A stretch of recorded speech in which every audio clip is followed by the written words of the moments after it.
Lancement de la journée Solidarité UNESCO avec le Mali, la toute première réunion internationale d'experts pour la sauvegarde du patrimoine culturel malien s'est ouverte ce lundi à Paris et devra coordonner les efforts de la communauté internationale pour protéger notre héritage culturel. La sécurité se renforce davantage sur le fleuve Niger et à toutes les entrées de Gao après l'attaque du poste de sécurité de Bourem. Le trafic est pour le moment interdit sur le fleuve pour contrer les terroristes qui emprunteraient ce canal pour s'infiltrer dans la ville. Focus Santé fait un zoom ce soir sur le service chargé du traitement de la malnutrition de l'hôpital du Mali, une unité qui enregistre des résultats satisfaisants. Depuis septembre 2012, aucun décès lié à la malnutrition n'a été constaté. Madame, Monsieur, bonsoir. Bienvenue dans ce journal que nous ouvrons par une série d'audiences à la résidence du président de la République par intérim. Professeur Diankouna Traoré a successivement reçu ce matin le médecin colonel à la retraite Sidi Mohamed Sall et les membres de l'amicale des anciens de l'Union nationale des élèves et étudiants du Mali, AMSUNEM. L'AMSUNEM et son partenaire, le docteur Mohamed Lamar, s'engagent à prendre en charge les éventuels blessés de guerre qui nécessiterait des évacuations, notamment sur Tunis.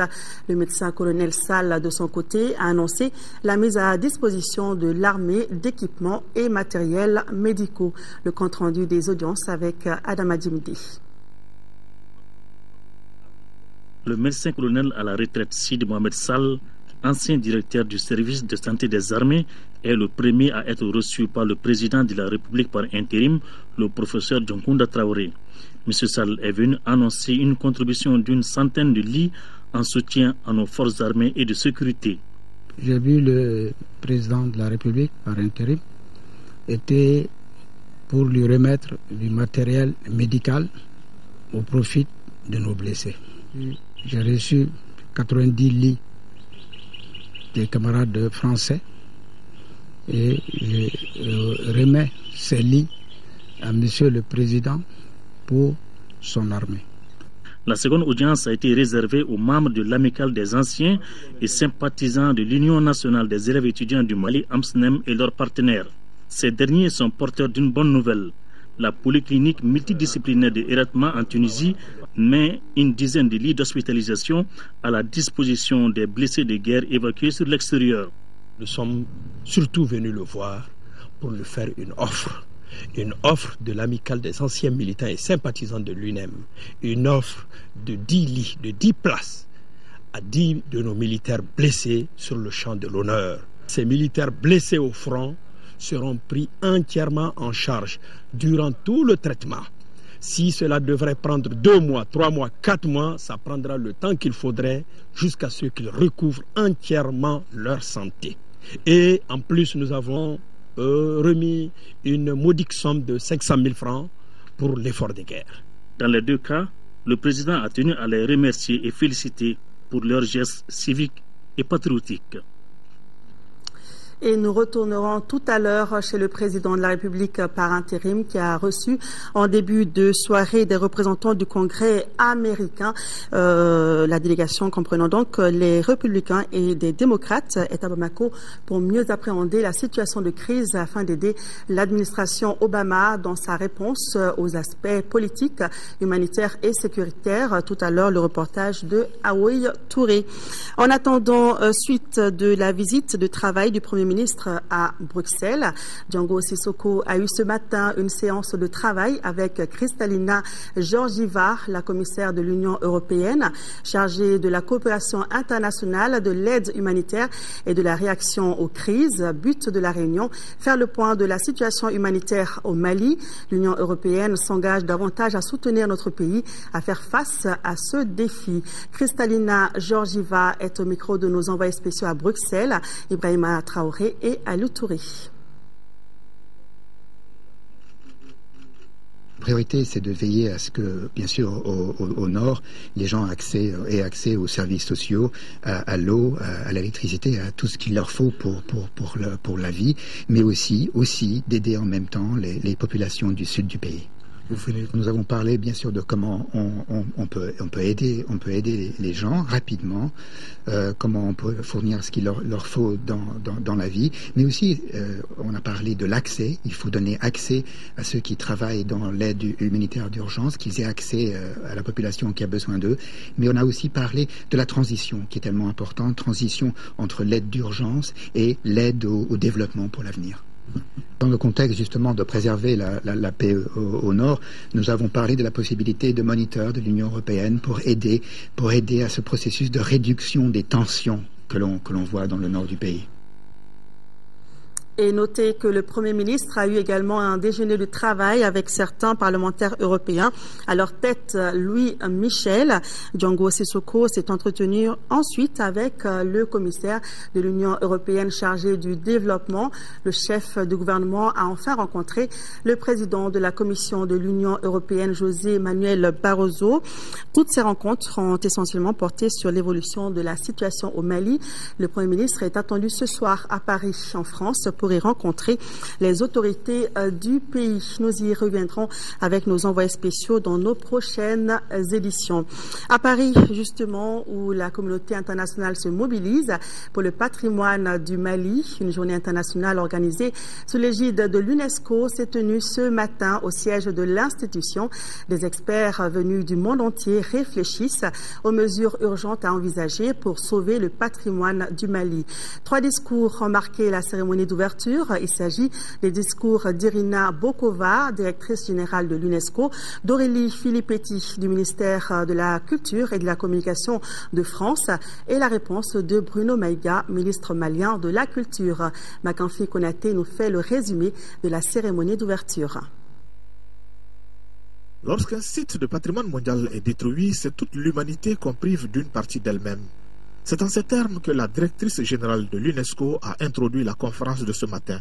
Selon Irina Bokova, la réparation des sites du Mali dépasse les questions matérielles. Il s'agit surtout des valeurs, des identités, en somme, un facteur de cohésion sociale. C'est par le patrimoine que le peuple trouvera la confiance de reconstruire l'unité nationale et de regarder vers l'avenir. La renaissance du Mali passera par la culture.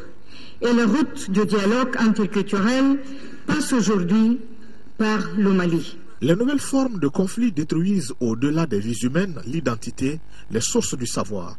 Devant ce péril, il faut agir, clame Madame Bokova. De l'action, c'est bien ce que fera la France, affirme Aurélie Filippetti. D'après la ministre de la Culture et de la Communication de la France, aucun principe ne justifie de priver de son histoire un peuple.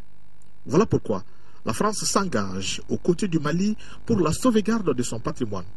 Il s'agira dans un premier temps d'un appui institutionnel à la mise en place d'une mission d'évaluation des destructions subies pendant 10 mois par le patrimoine du Nord Mali. Puis, dans un deuxième temps, la France participera à la conservation et à la valorisation du patrimoine de Tombouctou et de Gao. La France apportera également une assistance technique aux sites maliens inscrits au patrimoine mondial de l'UNESCO. L'homme riche n'est pas celui qui a de l'or plein les poches. Le véritable trésor, c'est de pouvoir compter sur les autres. Les djihadistes, en saccageant les mausolées de Tombouctou et de Gao, en brûlant les manuscrits ou en prohibant les pratiques culturelles traditionnelles dans les zones occupées, en interdisant d'écouter de la musique, en sémant la terreur, porte atteinte à ce qui fait vivre notre âme. La conférence a salué et félicité les bonnes volontés et les habitants des sites occupés qui ont fait preuve de courage pour sauver une grande partie des manuscrits de Tombouctou. Et nous restons à l'extérieur où se trouvait le ministre de l'Agriculture, Baba Berté. Il était à Rome où il a représenté le Mali aux travaux de la 36e session du Conseil des gouvernements du Fonds international de développement agricole FIDA. Le ministre Berté a mis à profit son séjour pour rencontrer les premiers responsables des organisations internationales basées à Rome. Le ministre de l'Agriculture a plaidé auprès de tous ses interlocuteurs un accompagnement fort de notre pays pays qui entame une phase de reconstruction après la crise sécuritaire et sociopolitique qu'il a traversée. Le message de Baba Berté a partout reçu un écho favorable. La FAO, le FIDA et le PAM ont assuré le ministre de leur total engagement à soutenir notre pays dans ces nouveaux challenges. Retour à Bamako avec la fin ce matin des travaux de la 7e session du Conseil économique, social et culturel consacré à la relance de l'économie nationale. Les membres du Conseil ont approfondi les débats pour identifier de nouvelles énergies susceptibles de garantir une croissance forte. Reportage de Mamari Koné. Une trentaine de communications en 2 semaines en vue de faire des propositions concrètes pour la relance de l'économie nationale. Les travaux de cette 7e session du Conseil économique, social et culturel ont permis de faire un diagnostic sans complaisance de l'état dans lequel se trouve notre économie. L'exercice, selon les initiateurs, a répondu aux attentes. Ma première satisfaction tire son essence essentiellement du fait que tous les corps de métier, sans exclusif, sont venus devant le peuple pour venir s'exprimer. Nous avons eu de très très bonnes communications et témoins de l'engouement que ce sujet a suscité au niveau de toutes les couches socio-professionnelles. Et la deuxième satisfaction que j'ai eue, c'est que nous avions été compris dans la démarche, que ce soit au niveau du gouvernement, que ce soit au niveau des partenaires techniques et financiers, que ce soit au niveau des acteurs. Les travaux au sein des différentes commissions mises en place ont permis d'aboutir à des recommandations qui seront transmises aux autorités dans les jours à venir. La question clé qui demeure est bien comment sortir le Mali de la récession qui domine notre économie. Après avoir exploré les mécanismes de son fonctionnement et les facteurs de blocage qui plongent les indicateurs dans le rouge, nous comprenons mieux l'urgence nécessité de remettre le pays au travail. Le président du Conseil n'a pas manqué de renouveler ses remerciements au programme des Nations Unies pour le développement pour son soutien à l'organisation de cette session, une session qui a été mise à profit pour renouveler partiellement le bureau du Conseil. Si les 2 anciens secrétaires ont été reconduits, les 5 commissions de travail ont été dotées de nouveaux présidents. Le président et le vice-président n'ont pas été concernés par ce renouvellement. Je vous l'annonçais tout à l'heure, le président de la République par intérim a reçu des représentants du Congrès américain. C'était en début de soirée. La délégation comprenant des républicains et des démocrates est à Bamako pour mieux appréhender la situation de crise afin d'aider l'administration Obama dans sa réponse aux aspects politiques, humanitaires et sécuritaires. Et la seule chose qui vaille pour eux, c'est l'organisation des élections. Le sénateur Christopher Coons, à sa sortie d'audience, s'est exprimé au micro de Awe Touré. Nous avons eu une journée très intéressante et valable pour le Mali, pour les discussions que nous avons au Mali. Nous avons eu un briefing très utile avec les forces de la MISMA et les forces françaises et les forces armées maliennes ici à Bamako. Nous avons rencontré d'autres ambassadeurs ici et naturellement nous avons travaillé avec notre ambassadeur des États-Unis ici à Bamako, l'ambassadeur Léonard. Et nous avons rencontré aussi le ministre de la Défense et enfin nous avons rencontré le président par intérim Traoré. Nous sommes engagés naturellement à aider le peuple malien, à aider le gouvernement malien, à travailler avec des autres alliés du Mali pour vaincre les terroristes qui sont au nord et nous sommes engagés auprès des forces maliennes et des forces étrangères pour faire en sorte que la démocratie revienne dans ce pays. Il faut que nous puissions donc combattre ce terrorisme-là pour ramener l'ordre normal au Mali. Et nous attendons avec impatience d'avoir des élections libres et démocratiques au Mali et donc nous allons travailler avec le Mali afin que la démocratie prévale dans le monde entier. En 5e région, l'aide au développement de la France reprendra très bientôt au Mali. C'est l'information donnée par le ministre français délégué chargé du développement en visite à l'hôpital de Mopti. Pascal Canfin était accompagné dans cette visite par le ministre de la Santé, celui en charge de l'action humanitaire et les représentants des ambassades de France et de Belgique au Mali. Reportage de Moustapha Doumbia.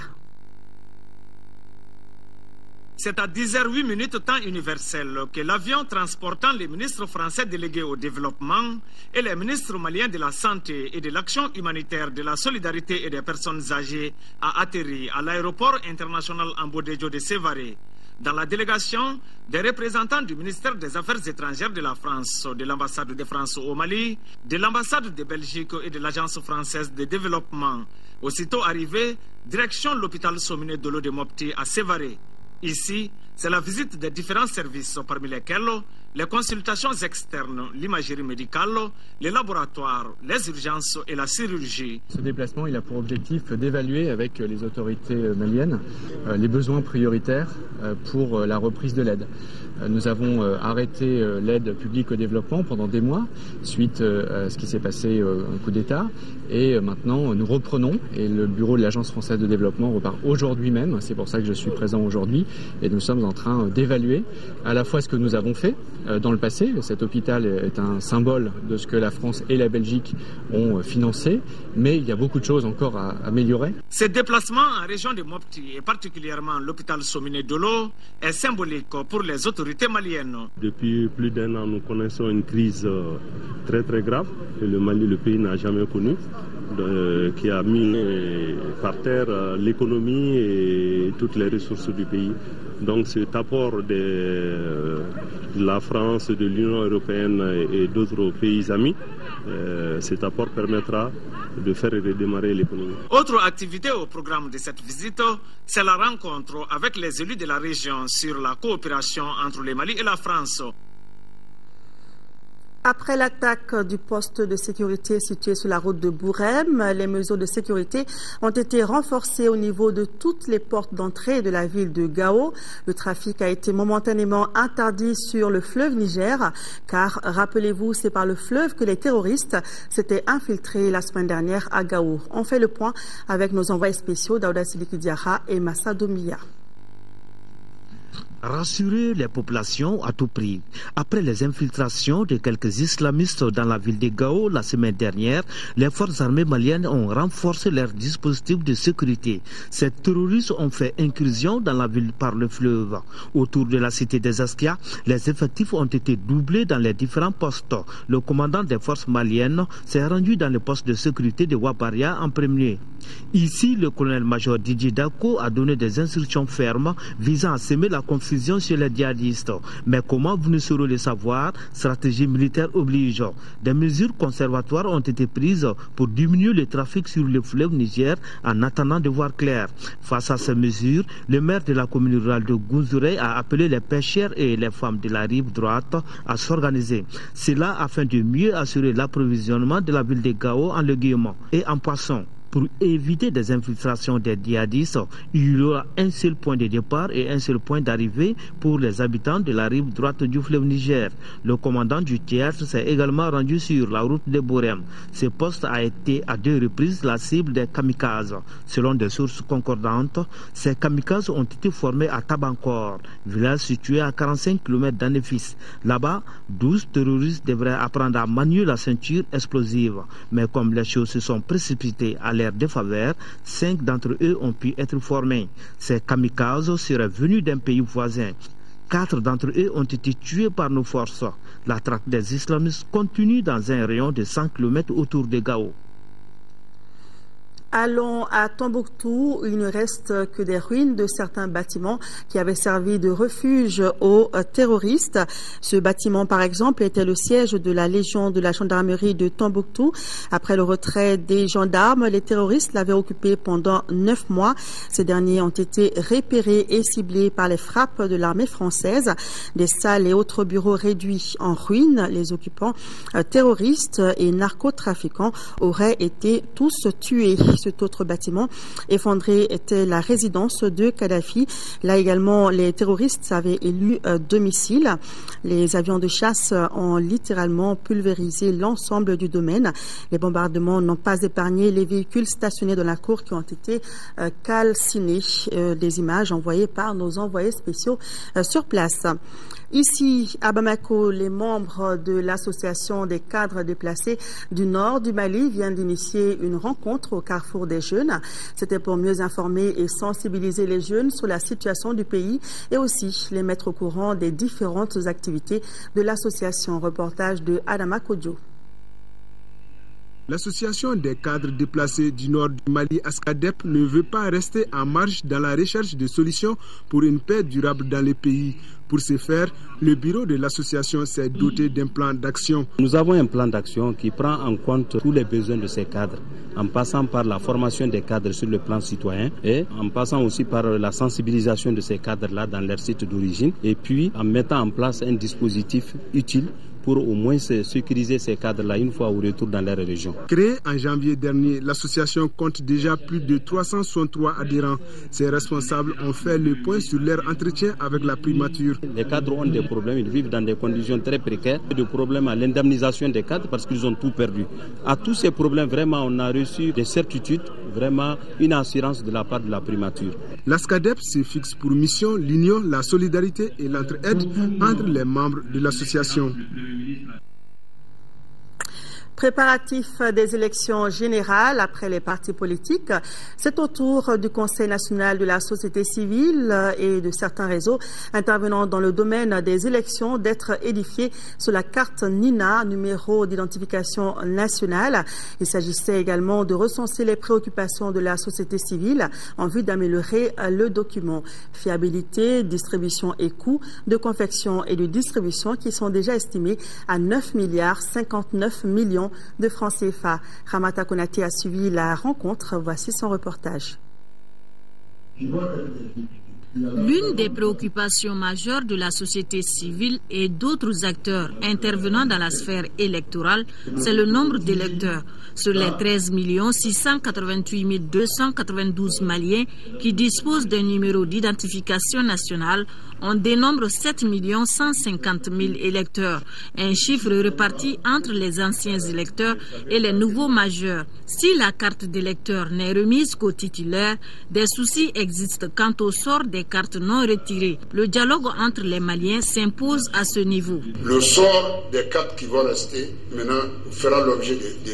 Mais je ne peux rien dire pour le moment, il faudrait qu'on échange. Et si ça dépend de moi, on fera en sorte que le titulaire soit retrouvé et qu'il nous décharge. Pour la réussite des opérations de sécurisation et de distribution des cartes NINA, le ministre délégué chargé de la décentralisation compte sur la participation des uns et des autres. La remise des cartes, je crois que vous devez encore nous aider dans la réflexion pour que ça se fasse de façon très correcte. La deuxième chose, c'est de réfléchir sur les mécanismes de sécurisation de la carte. Je veux dire que la carte ne soit pas utilisée 2 fois ou 1 fois au cours de la même opération. En ce qui concerne le spécimen de la carte NINA qui a été présenté, la société civile propose qu'on mentionne sur le verso de la carte la ville et la commune du détenteur de la carte. Pour Orokiatou Fofana, par exemple, qui habite à Banangabougou, on pourra mentionner Bamako, commune 6, au lieu de Kai, Kenyeba. Le ministre des Mines était en visite dans la région de Kai. Amadou Babassi est allé dans les mines de Yatela, Sadiola, Lulo, Gunkoto et Tabakoto. C'était pour voir les conditions de travail du personnel de ces mines dont les contributions à l'économie nationale sont très importantes. Mais voilà, le tronçon Kai, Sadiola, Kenyeba reste l'une des principales préoccupations des populations des zones aurifères de la région de Kai. Pourquoi? La réponse avec Siaka Konate qui nous fait le compte-rendu de la première étape de cette tournée, l'étape de Yatela et de Sadiola. Les mines de Yatela et de Sadiola exploitées par les compagnies Ashanti Gold et Ayam Gold ont été la première étape de cette visite du ministre des Mines dans la région de Kai. Dr Amadou Babassi, a été suffisamment informé sur les capacités de production des deux mines ainsi que leur contribution au développement communautaire et à l'économie nationale. De son inauguration en 1996 à nos jours, la CEMOS, qui emploie plus de 3300 personnes, dont 52 expatriés, a apporté une contribution de 539 milliards de francs CFA à l'économie nationale. La contribution de Yatela, qui a vu le jour en 2001, se chiffre à 198 milliards de francs CFA. Pour ce qui est du développement communautaire, en plus de la réalisation de salles de classe, des CESCOM, des forages et des micro-barrages, les deux sociétés ont mis en place le plan d'action de développement intégré PADI, dont l'objectif est d'assurer l'autosuffisance alimentaire et lutter contre la pauvreté. Ces efforts ont été salués par le ministre des Mines, qui donne toutefois la mention « peut mieux faire ». Je pense que sur le plan du développement local, il y a de gros efforts à faire, honnêtement. Je pense que le niveau de développement pour la commune de Sadiola doit se trouver à un niveau plus élevé que ce que nous avons vu.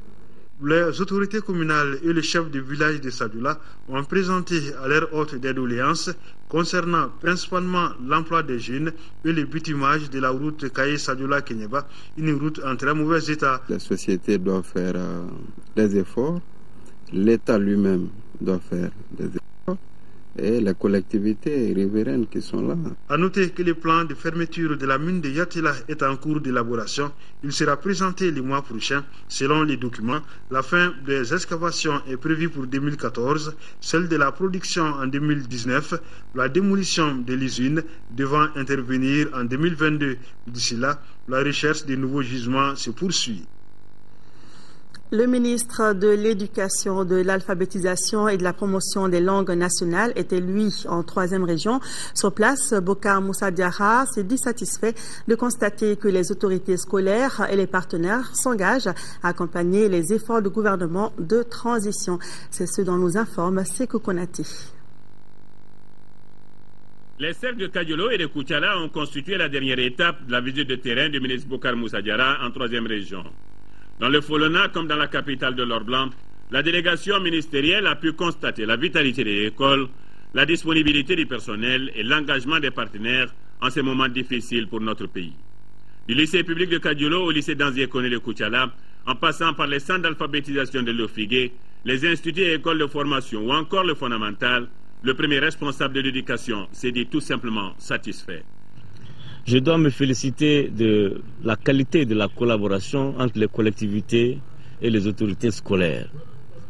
C'est un cas que les autres régions doivent venir certainement visiter, parce que je crois qu'il y a de bonnes choses à retenir dans les pratiques des relations entre les élus et les responsables scolaires, ce qui se fait à Sikasso.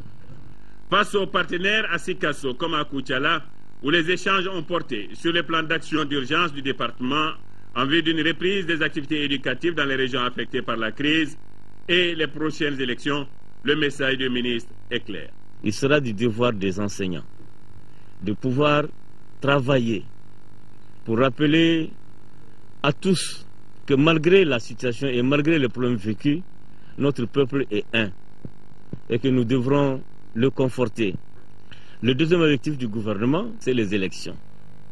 Tout le monde sait que dans le plus petit village du Mali, il y a un enseignant. Et la qualité des élections, pour qu'elles soient propres, pour qu'il n'y ait pas de contestation, nous avons demandé aux enseignants de s'impliquer.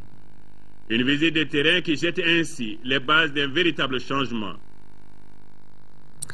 Ce communiqué de la commission de suivi du mécanisme de taxation des produits pétroliers a porté à votre attention sur la base des prix fournisseurs du mois de février 2013. Les prix indicatifs plafond à la pompe des produits pétroliers sont fixés comme suit et applicables à compter du lundi 18 février 2013 à partir de minuit, c'est-à-dire mardi 19 février 2013 à partir de 0 heure.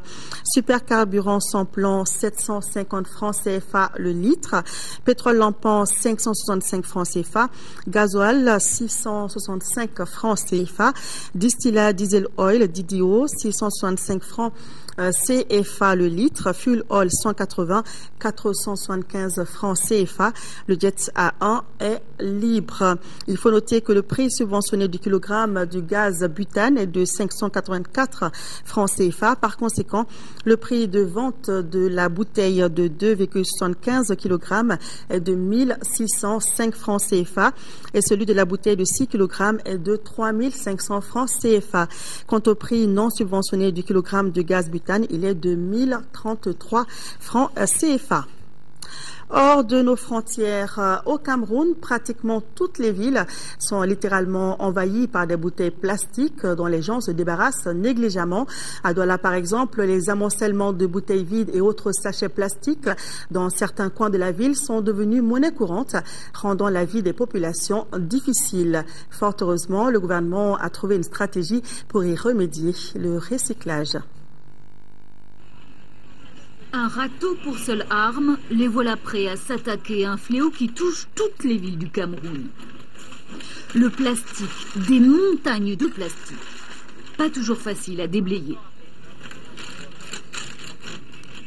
On a des cours d'eau qui ne sont pas faciles d'accès et nous rencontrons des déchets qui ne sont pas vraiment agréables pour l'homme, tels que les excréments. Il faut faire avec des cadavres de souris, de chiens et tout ça.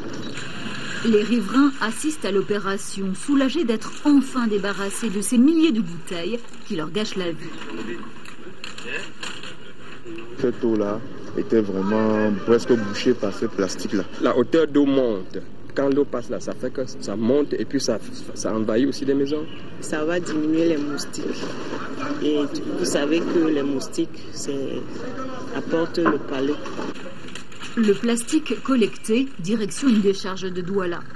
Là, les bouteilles sont triées, lavées, puis conditionnées pour être compressées.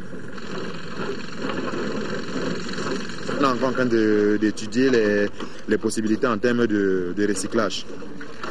Mais ce qui va être fait, c'est qu'elles vont déjà au moins être pressées. On va regarder toutes les filières qu'on peut avoir pour qu'elles puissent être recyclées. L'opération, baptisée Plastique Récup, est financée par les brasseries du Cameroun.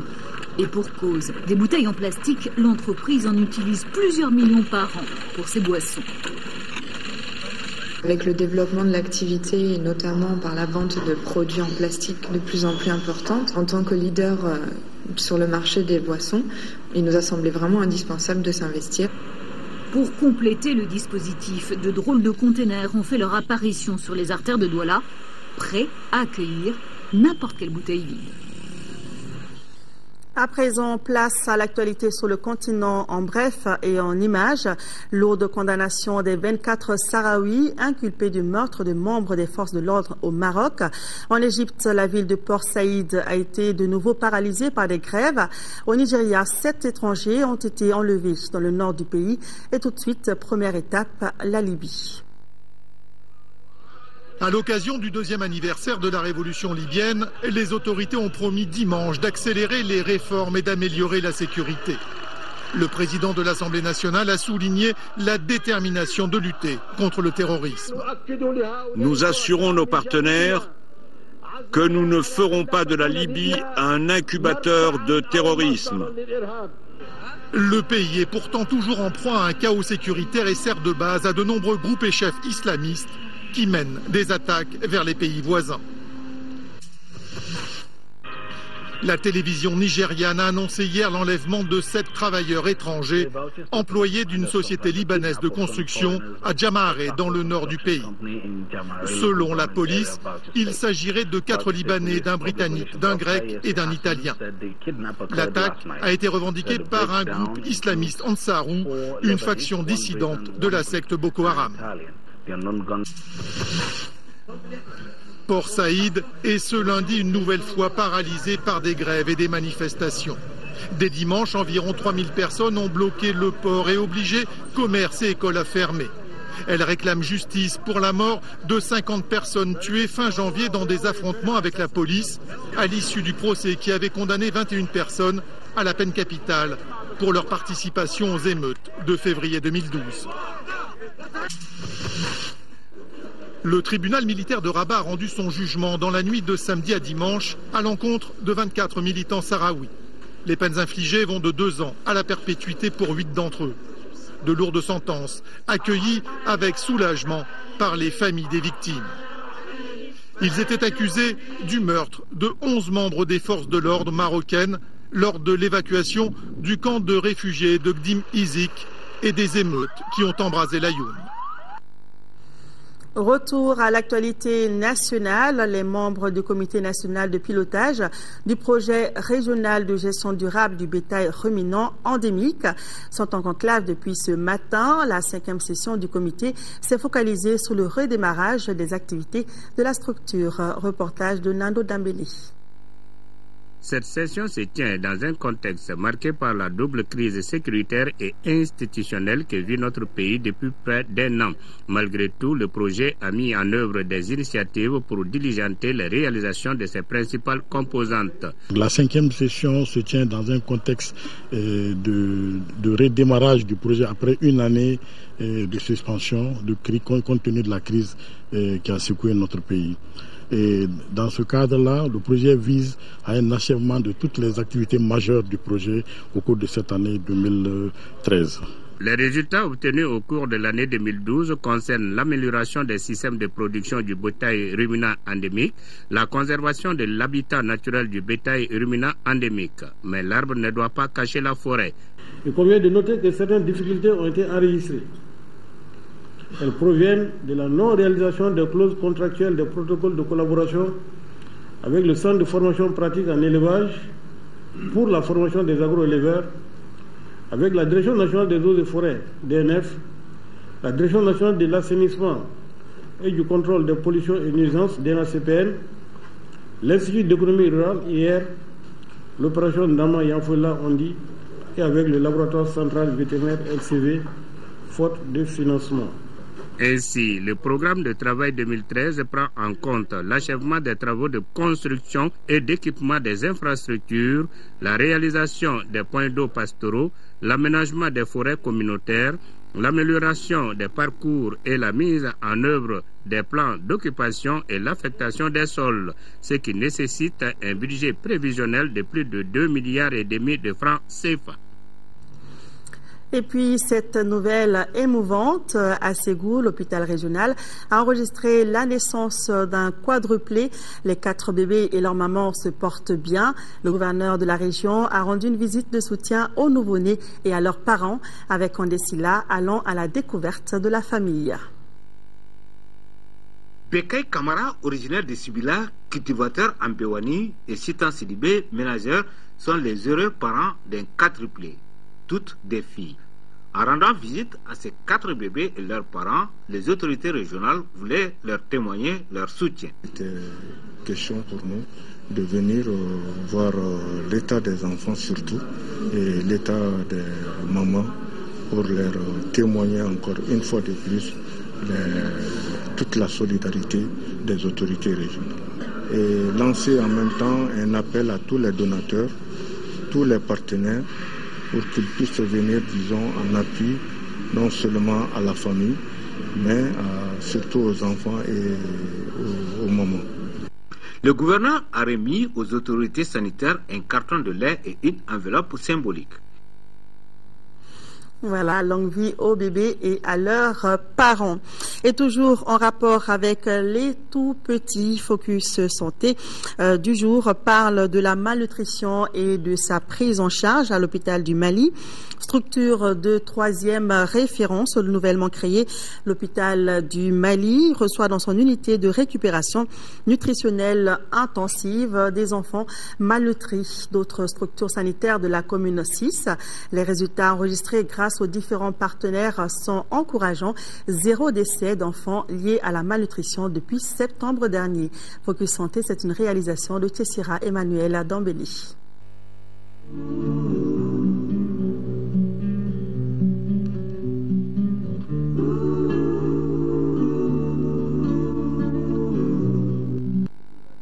En service de pédiatrie de l'hôpital du Mali, la vigilance s'est accrue autour des enfants souffrant de malnutrition. La convergence des partenaires comme l'UNICEF, le PAM et Action contre la faim renforcent les efforts du ministère de la Santé. Pendant les 5 derniers mois, 89 admissions d'enfants souffrant de malnutrition dans l'unité de récupération nutritionnelle intensive. Ici, on est conscient que la malnutrition est un problème sérieux aux diverses causes. Les causes de cette malnutrition chez les enfants, elles sont d'ordre multiple. Il y a les enfants de sous-poids de naissance et il y a des bébés qui ont la lactation faible ou inexistante même. Et puis les restrictions alimentaires, et puis les manques de vitamine A ou de zinc. La pauvreté aussi joue beaucoup, surtout dans le contexte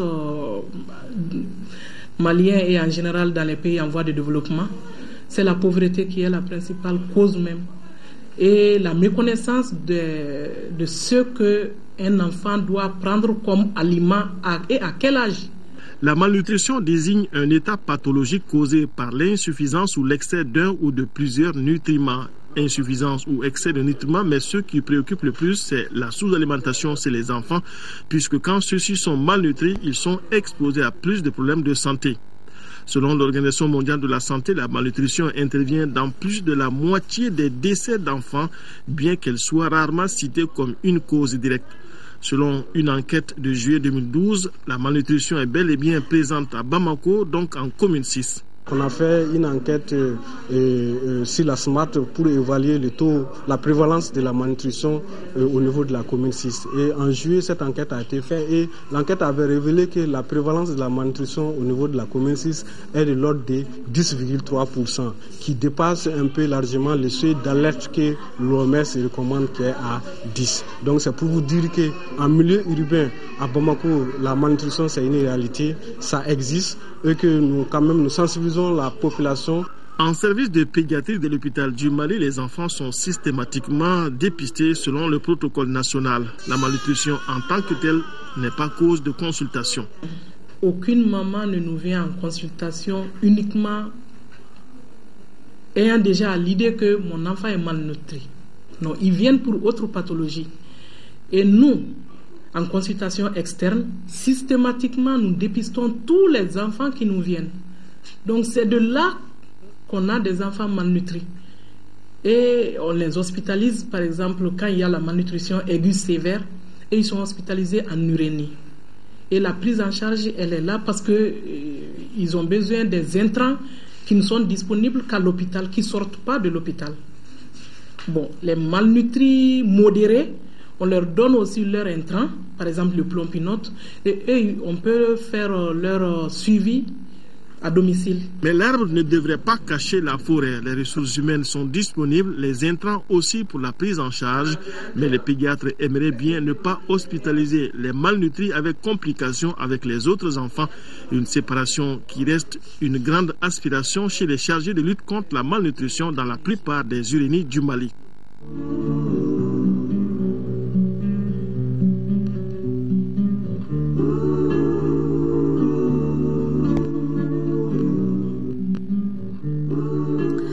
Voilà, ce journal se referme. Merci de votre aimable attention. Le programme se poursuit sur l'ERTM avec tout à l'heure votre émission La Ligne de Front présentée ce soir par Abbas Fambogouri Traoré. Bonne soirée sur l'ERTM. L'information continue sur notre antenne et sur notre site www.ortm.ml. L'adresse s'affiche au bas de votre écran. Demain, 10h-13h, Sira Batili. J'aurai le plaisir de vous retrouver dans les éditions du soir. Merci et bonsoir. Thank you.